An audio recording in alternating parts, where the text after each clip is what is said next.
Meet பண்ண முடியாத சூழலாக இருக்குது. காலையில் நம்ம எம்ஜிஆர் இளைஞரணி கூட்டம், அப்புறம் பாசற கூட்டம், தொழிற்சங்க கூட்டம் அந்த மாதிரி நடத்தணும். நேற்று வேலைமலை தொகுதியில் ஃபுல்லாக கூட்டம் நடத்தணும். இப்போ ஆலங்குடி கூட்டம் 3:30 மணிக்கு போட்டோம்னா ஒரு 4:30 மணி ஆகிட்டாங்க. அப்புறம் அதனால கொஞ்சம் அங்கேருந்து அப்படியே ரூட்டை வேறு பார்த்துறதுனால கொஞ்சம் நேரம் ஆயிடுச்சு. ஒன்றும் பிரச்சனை இல்லை. நான் ரொம்ப டயர்டு, தொண்டை எப்படின்னு பார்த்துருங்க. அதையெல்லாம் தாண்டி இருந்தாலும் பார்த்தோட கொஞ்சம் தெம்போட பேசுகிறோம். அதனால் ரொம்ப இதுக்கப்புறம் ரொம்ப டிலே இல்லாமல் நம்ம ஷார்ட்டாக கூட்டத்தை முடிச்சிடலாம். உங்கள் எல்லாருக்குமே என்னுடைய அன்பான வணக்கத்தை தெரிவித்துக் கொண்டு, குறிப்பாக கந்தரகோட்டை தொகுதி எப்போதும் எப்போ வந்தாலும் எழுச்சியாக இருக்கும். இப்போ என்னன்னா மோள சத்தம் இல்லாமல், தாள சத்தம் இல்லாமல், தட்டி எதுவுமே இல்லாமல், ஆனால் அரங்க கிளம்பி வெளியுது. அதுதான் கந்தரகோட்டை. வேலைக்கு கீழே அப்படிதான் இருக்கு.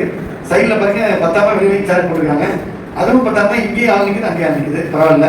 கந்தரகோட்டை ஒன்றியம், கரம்பக்குடி ஒன்றியம், உருண்டார் கோயில் ஒன்றியம் எல்லாம் நம்முடைய கீழ் ஒரு பேர் வச்சு நீங்கள் அன்னவாசல் அவர் தனியாக கூட்டம் போட்டு சொல்கிறாரு. நீங்கள் தனியாக கூட்டம் போட்டிக்கலாம். காலையில் சைடில் ஓட்டிட்டு இருக்கீங்க. பார்த்துட்டு எல்லாத்துக்கும் என்னுடைய நெஞ்சார்ந்த நன்றி. இவ்வளவு பேர் திரளா உண்மையுமே நான் எதிர்பார்க்கல. இருந்தாலும் ரொம்ப வேகமாக வந்திருக்கோம். ஷார்ட்டாக பாயிண்ட்டை சொல்லியிருக்கோம். நம்முடைய மரியாதைக்குரிய பொதுச் செயலாளர்களுக்கு, நம்முடைய புரட்சித் தலைவர் எம்ஜிஆருடைய வழியில், புரட்சித் தலைவர் அம்மாவுடைய வழியில், புரட்சி தமிழருடைய எழுச்சி பயணம் என்ற பெயரில் மக்களை காப்போம், தமிழகத்தை மீட்போம் என்ற போர்க்குரலோடு ஒரு மிகப்பெரிய சூறாவளி சுற்றுப்பயணத்தை தொடங்கியிருக்கிறார். என்ன முக்கியமான விஷயம் அப்படின்னா, 2வது கட்டமான சுற்றுப்பயணத்தில் நம்ம எல்லாரும் இந்த சுற்றுப்பயணம் முடிச்ச உடனே கரெக்டாக 2 மாதம் டூர், 2லிருந்து 3 மாதம். அது முடிச்ச உடனே தேர்தல் அறிவிப்பு கிட்டத்தட்ட வந்துடும். ஆல்மோஸ்ட் அறிவிப்பு வந்த உடனே தேர்தல் வந்துடும். வந்த உடனே அதிமுக ஆட்சியும் வந்துடும். கந்தரகோட்டை சேர்மன் நம்ம சேர்மன், இப்போ கரம்பக்குடி சேர்மன் நம்மளாகணும், உருண்டார்கோயில் சேர்மன் நம்மளாகணும், அன்னவாசல் சேர்மன் நம்ம, அது நம்ம சேர்மன் தான் இருந்தாரு. எல்லாரும் நம்ம சேர்மன் பிடிக்கணும், 2 பேர் வச்சு என்ன பிடிக்கணும்.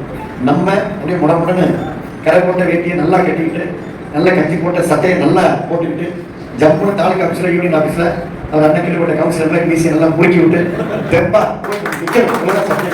இதுதான் ஆசைப்படணும். நிச்சயமா நடக்கும். 2026 எடப்பாடி அவர்கள் முதலமைச்சராக கொடுத்து 4 வருஷம் கொஞ்சம் கஷ்டமா, ஆனா கஷ்டம் எப்படி போச்சுன்னே தெரியல. ஆனா போயிடுச்சு. இன்னும் கரெக்டா சொல்றது கூட 7 அமாவாசையில் அனைத்து இந்திய அண்ணா திராவிட முன்னேற்ற கழகத்துடைய ஆட்சி மலரும். இந்த கூட்டம் அதற்கு அடிப்படையாக அமையும் நான் நம்புறேன். என்ன முக்கியமான விஷயம்னா, 2வது கட்ட டூர் அறிவிச்சாரு. அதுல முதல் மாவட்டம் புதுக்கோட்டை மாவட்டம். அது ஓகே தானே? எப்ப வராங்க? எடப்பாடி என்னைக்கு வர்றாரு? 24. எத்தனை பாயிண்ட்? ஒரே பாயிண்ட். ஃபர்ஸ்ட் பாயிண்ட் எத்தனை மணி? 5:30 மணி. எங்க இருந்து வர்றாரு? ரைட் தான். நீங்க ரொம்ப அலர்ட்டா இருக்கீங்க. முதல் பாயிண்ட் 4 மணிக்கு பட்டுக்கோட்டை கிளம்புறாரு. ½ an hour 4:45 காந்தி சிலைக்கு வந்துடுவாரு. இப்போ வர்றப்ப நான் பார்க்குறேன், அப்படியே மைண்ட் என்ன இருந்துச்சுன்னா, காந்தி சிலையிலேருந்து அப்படியே இந்த வாக் ஷோ போட்டுடலாமே. புதுக்கோட்டையில் கீழராஜ் நாங்கள் இப்படிலாம் இடம் பார்த்து வச்சிருந்தோம். இப்போ காட்டில் வரப்ப பேசுகிறோம்ல, தம்பி இருந்தாரு, என்ன பேசணும், ரொம்ப டாப்பான அப்படி 2 பக்கம் ஜேன்னு இருக்கு. இந்த வாய்ப்பு கந்தபடிக்கு கொடுத்துடலாமான்னு யோசிச்சுட்டு இருக்கோம். அப்படியே இறங்கி அப்படியே எடப்பாடியார் நடந்தாருன்னா ஒரு பார்க்கறதுக்கே ஒரு கம்பீரமாக நமக்கு இருக்கும். ஒரு வாக் ஷோ முடிச்சு பஸ் ஸ்டாண்டில் நிப்பாட்டி ஒரு கம்பீரமான எழுச்சி உரை அது முடிச்சுட்டு அப்படியே நாங்கள் வந்து ஆலங்குடி கூட்டிட்டு போயிடுவோம். அதனால் நம்முடைய மாவட்டத்தில் 6 சட்டமன்ற தொகுதியிலையும் சிறப்பான ஏற்பாடுகள் நடந்து கொண்டிருந்தாலும், முதல் கூட்டம், முத்தாய்ப்பான கூட்டம், டெல்டாவிலிருந்து கால் வைக்கக்கூடிய தொகுதி, வெற்றி பெறக்கூடிய கந்தரகோட்டை தொகுதி. இந்த முறை 100% முதல் வெற்றியை கந்தரகோட்டை கொடுக்கிறது பார்த்துக்கொண்டிருக்கிறார்.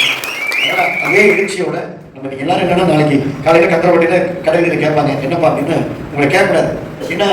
என்ன கேட்டோன்னா, என்ன அம்பளம் நீங்கள் உங்கள் 4 வண்டி எடுத்து கொடுக்குறீங்களாமே, என்ன காலையில் தண்ணி 2 வண்டி கோமாபுரத்தில் எடுக்கிறீங்களாமே, என்ன சங்கவெளி வண்டியெல்லாம் என்ன பெருமாள் ரெடி பண்ணிட்டாலுமே, அம்பளம் கூட பக்கபலமாக இருக்காருமே இப்படின்னு என்ன தலைவர் நீங்களாம் தானே எல்லாம் நம்ம தலைவர்லாம் இருக்கிற டாக்டர் அப்பா 2 தலைவர் 3 தலைவர் எல்லாம் பார்த்தீங்கன்னா உறுப்பினர்களுக்கு எல்லாம் பலமாக சப்போர்ட் பண்ணாங்க. அதனால் எல்லாம் ஒருவான தலைவராக இருக்கிறீங்க. நீங்கள் எல்லாரும் சேர்ந்து நான் எப்போதுமே உங்களோட இருப்பேன்.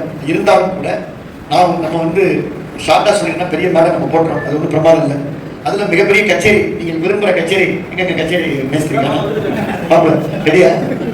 அவர் தான் சொன்னார், கந்தரகோட்டையில் பிரவீன கச்சேரி தான் வைக்கணும். ஒத்த காலம் நிற்கிறார். ஓகேவா? அதை வச்சிருந்தோமா?